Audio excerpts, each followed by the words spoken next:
J'appelle ici Gadji Seli. J'appelle ici Ben Badi.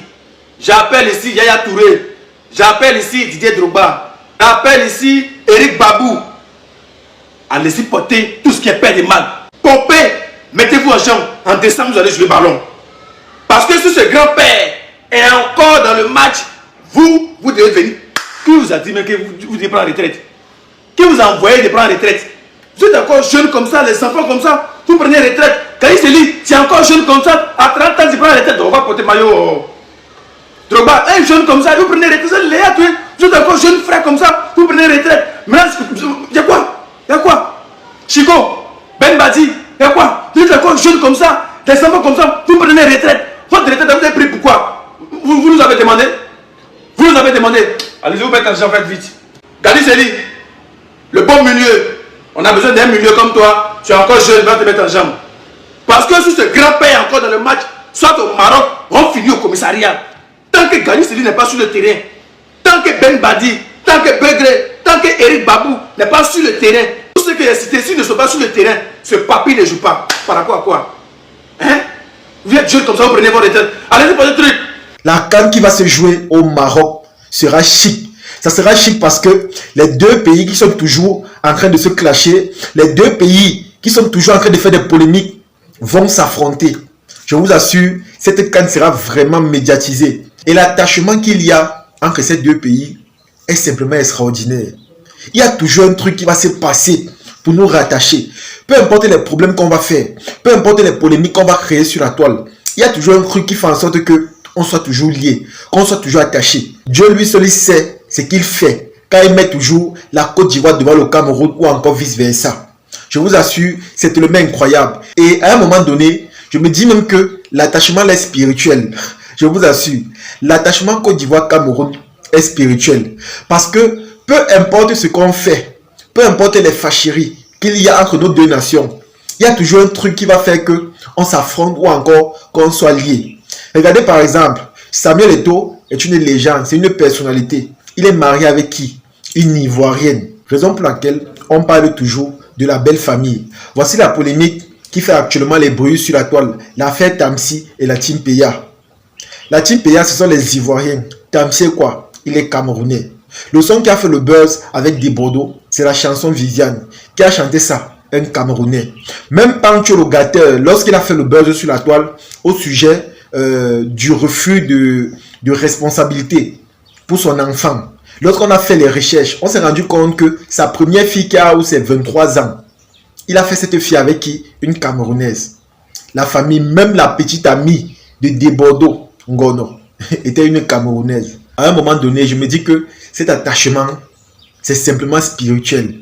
Parce que peu importe ce qu'on fait, peu importe ce qu'on dit, peu importe les problèmes qu'on a sur la toile, il y a toujours un Camerounais et une Ivoirienne qui sont mêlés. Vous allez voir que même l'émission Bachelor, il y a toujours un Camerounais et une Ivoirienne. C'est comme ça, c'est-à-dire, c'est comme si les deux pays-là, c'est les seuls pays qu'il y a en Afrique. Lorsqu'on entend le bruit, c'est Côte d'Ivoire, Cameroun. Lorsqu'on entend les polémiques, c'est Côte d'Ivoire, Cameroun.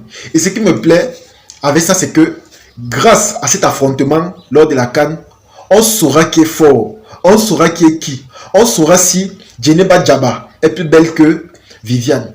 Ça va se jouer là-bas. Et honnêtement, avec ce qui se passe, je pense qu'on va assister à une CAN vraiment mémorable. On va assister à une CAN vraiment magnifique. Parce qu'on a l'impression que c'est le Cameroun et la Côte d'Ivoire qui vont organiser cette CAN. On a l'impression, nous tous, on a même déjà hâte que décembre arrive pour qu'on assiste à ça. Cette CAN sera tellement médiatisée. Je dis bien médiatisée. Cette CAN sera médiatisée parce que chaque jour, on va parler de ça. Il y a même les Ivoiriens qui ont dit qu'ils vont commencer les clashs à partir d'aujourd'hui jusqu'à l'année prochaine. Donc, eux, ils ne sont pas fatigués. Juste à cause du groupe, la liste qu'on a affichée là. Il y a deux choses qui vont se passer.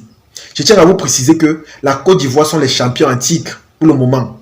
Et le Cameroun est une grande nation de football. Et entre nous, il y a cette rivalité légendaire où on veut savoir qui est le plus fort, qui est mieux que qui est plus développé que qui a fait ceci, qui a fait cela. Je suis sûr que cette CAN sera vraiment mémorable parce que ce qui se passe là, peut-être que vous ne vous rendez pas compte, mais les sensations seront fortes.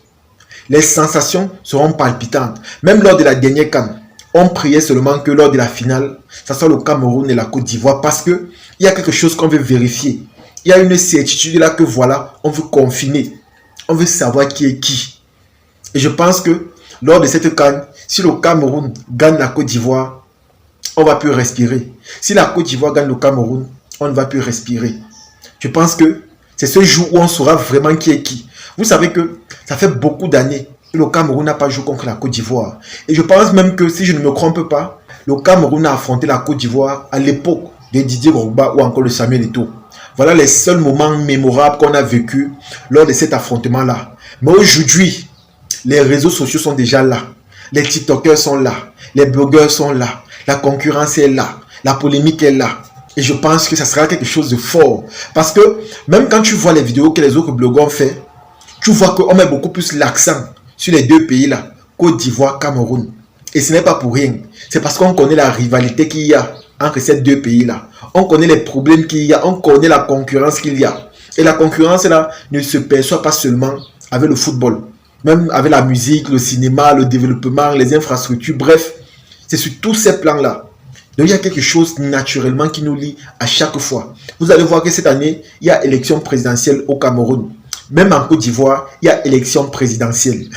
Vous voyez qu'il y a toujours quelque chose qui nous rapproche, qui nous relie, qui fait en sorte qu'on ne peut pas s'en passer de ce pays. Moi, je pense que notre rivalité est spirituelle. Parce que c'est Dieu qui cause ça. Il y a toujours un truc qui fera en sorte que Côte d'Ivoire, Cameroun, palabre, polémique, buzz. Ça ne va jamais s'arrêter. Je vous assure les amis, je suis tellement heureux. Quand j'ai vu ça, je me suis dit que non, on va vivre des moments incroyables lors de la CAN. On aura des sensations fortes. Je pense que ça sera l'une des CAN les plus médiatisées. Je dis bien les plus médiatisées. Cameroun, Côte d'Ivoire. C'est comme si la CAN, si ça concerne les deux pays là. On ne veut pas gérer le reste. On ne veut pas savoir les autres pays. Cameroun, Côte d'Ivoire. C'est les deux là qui nous intéressent. C'est les deux pays là qu'on veut savoir qui est qui. C'est les deux pays là qu'on veut savoir qui est fort que qui. Et je connais les Ivoiriens, ils ont la bouche. Ces gars-là connaissent se moquer, ils connaissent humilier. Ça signifie que si la Côte d'Ivoire gagne le Cameroun, waouh papa, je connais, on ne va plus respirer. On ne va plus respirer. Même les autres nations ont donné les mains au Cameroun et à la Côte d'Ivoire. Ils ont donné les mains. Parce qu'ils savent que, non, les deux pays là, non. Ce sont les pays qui aiment se clasher. Mais ce qui me plaît, c'est que, malgré les clashs qu'on a, il y a quelque chose de fort entre nous. Il y a l'amour naturel. Il y a l'attachement. Vous allez voir, quand un Ivoirien vient au Cameroun, on l'apprécie énormément. Et quand un Cameroun n'est pas en Côte d'Ivoire, c'est pareil. Parce qu'on sait que c'est la belle famille. C'est le seul pays avec lequel il y a attachement. Vous allez voir, lors de la dernière CAN, il y a les pays qui ont voulu se rattacher à nous. Le Sénégal, si je ne me trompe pas. Et je pense que du côté de la Côte d'Ivoire, c'était le Mali et le Burkina Faso.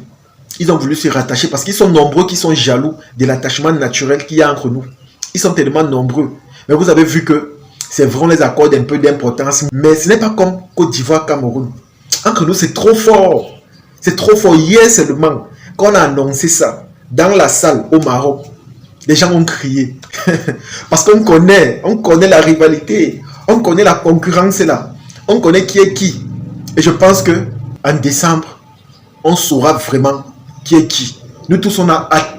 Nous sommes pressés. On veut voir de quoi l'autre est capable. Nous sommes pressés. Nous tous, nous sommes pressés. Ce n'est que ça qu'on attend présentement. Ce n'est que ça qu'on attend. En tout cas, les amis, c'est ici que se termine la vidéo. J'espère que vous avez aimé. Comme je vous ai dit, présentement, nous on compte déjà les jours. Parce que nous sommes pressés d'affronter la belle famille pour savoir qui est qui. Moi, personnellement, je supporte la Côte d'Ivoire et je supporte le Cameroun. Et je sais que à travers les matchs qui vont se jouer lors de la CAN, il y aura beaucoup d'émotions, beaucoup de palpitations, il y aura beaucoup de choses. Et je pense que cette CAN sera une CAN vraiment médiatisée. On va tellement parler de ça. On va parler de ça au point où même les Marocains vont se demander si c'est eux qui organisent la CAN ou c'est le Cameroun et la Côte d'Ivoire. Parce que je connais de quoi nous sommes capables. Je connais de quoi les Ivoiriens sont capables. Je sais que eux là, ils ne se fatiguent jamais. Quand il faut faire clash avec Cameroun là, ils ne se fatiguent jamais. Ils ont le cardio, ils ont la force, ils ont l'énergie. Et c'est un peu ça qu'on veut voir parce qu'on ne va pas s'ennuyer. La toile va bouger. On ne va pas s'ennuyer. Il y aura toujours des clashs, des réponses par-ci, des directs par-là. C'est ça qui sera bien parce que cette CAN sera remplie d'émotions, de plaisir, de divertissement et de clash. Et ce n'est pas toujours mauvais parce que c'est grâce à ça qu'on va s'amuser, on va lancer des pics et tout. Seulement hier qu'on a annoncé, vous avez vu comment les pages ont commencé à parler. Cameroun, Cameroun, Cameroun, Cameroun. Bien qu'il y a d'autres pays, il y a le Gabon, la Mozambique, mais ce n'est que Cameroun, Côte d'Ivoire qu'on parle. Parce qu'on sait qu'il y a cette rivalité légendaire, naturelle, spirituelle entre ces deux nations-là. C'est là-bas qu'on va savoir qui est qui. Partagez la vidéo et on se dit à la prochaine. Ciao.